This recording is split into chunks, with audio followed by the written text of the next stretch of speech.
Ubuntu, when defined, is a quality that includes the essential human values and virtues, compassion and humanity. And this is based on self-leadership. It's very important. He said he is a leader. It is entrenched in self-leadership, respect for one another, and respect for elders and everyone, even animals, trees. That is the basic tenet underpinning Ubuntu.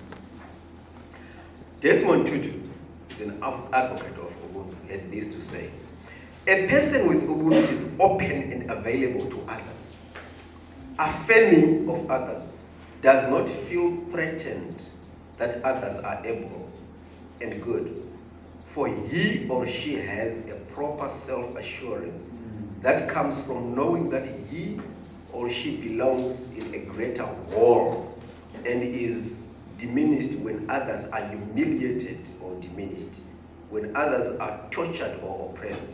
That also applies to you. One of the sayings in this country is Ubuntu, the essence of being human. Ubuntu speaks particularly about the fact that you cannot, this is very important, you cannot exist as a human being in isolation. No, you can't. You can't. It speaks about our interconnectedness. You can't be human all by yourself. And when you have this quality, then that is Ubuntu, and you are known to have generosity. So we think of ourselves far too frequently as just individuals separated from one another, whereas you are connected, and what you do affects the whole world. When you do well, it spreads out. It is for the whole or entirety of humanity. Right, the concept of Ubuntu is also encapsulated in Stephen Covey's famous writing on interdependence in his book, 7 Habits of Highly Effective People. I like that book. I always refer to that book. I didn't know about it, but I went to a bookshop in India, and now I was looking at books, and then I saw that book. I bought it, read it twice. No, this is a very good book. Until I realized that in many leadership seminars and motivational talks, they actually make reference to it. So, on interdependence, which underpins Ubuntu, he says, much of our world is gripped with a sense of fear and insecurity. Fear of losing jobs, homes, or our future. In such a state of insecurity and vulnerability, it is easy to see why people might resign to being in survival mode and looking out only for themselves, at home, at work, or in the community. In this environment, people tend to respond by being more and more independent. The mindset becomes, I am going to focus on me and mine. Certainly, independence is vital. However, the problem is that we live in an interdependent reality. Interdependent reality. Our most important work, the problems we hope to solve or the opportunities we hope to realize, require working and collaborating with each other in a high trust, synergistic way, whether at home or at work. Having an interdependent mindset, skills and tools are vital, especially now we work through challenges unlike anything of us have ever seen in our lifetime. That underpins interdependence.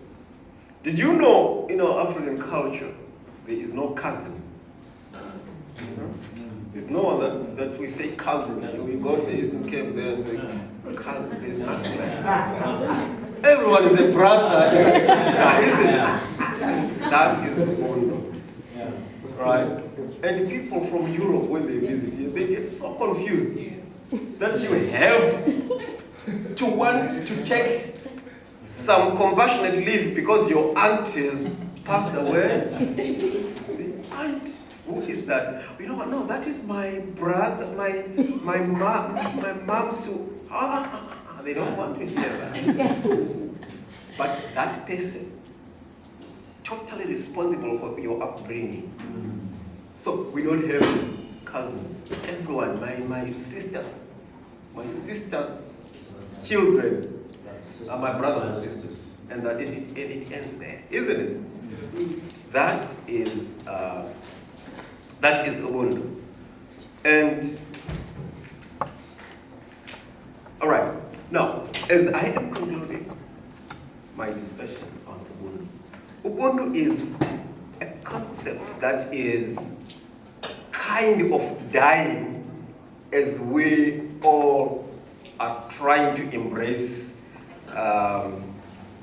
other cultures. But what is fundamental in all this is that you cannot survive alone. No, you can't. I can remember where I come from. I was driving and a colleague called me, said, my sister-in-law is looking for you. I said, oh, okay, what is happening there? He says, oh, there are opportunities here. Can you please call her? Let me give you her number. I said, okay, I'll call her when I get to the office. I got the number, I called her. Then she says, there are opportunities here to go and study in Japan. Would you want to apply? I said, yes, I want to. I applied and ended up in Japan.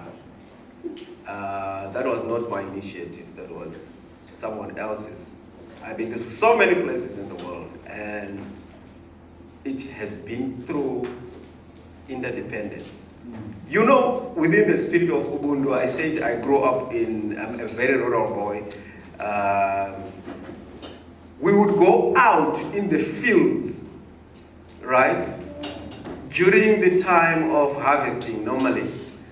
And my mother, I remember very well. She would see people passing by, some strangers, people from that she never saw before, that she didn't know. She would shout to find out if they are doing okay. Where you are, is it well? Where you're coming from? Yes, it is. And where you are going, is it well? Yes. Oh, please pass through and get some watermelons for your journey. That is the spirit of God. Wow. We work together, we do things together. And what is that? I'm going back to my statement. I said, you have to share your excellence with your neighbor. Go back to the village and share the excellence that is diligently doing the work. Thank you.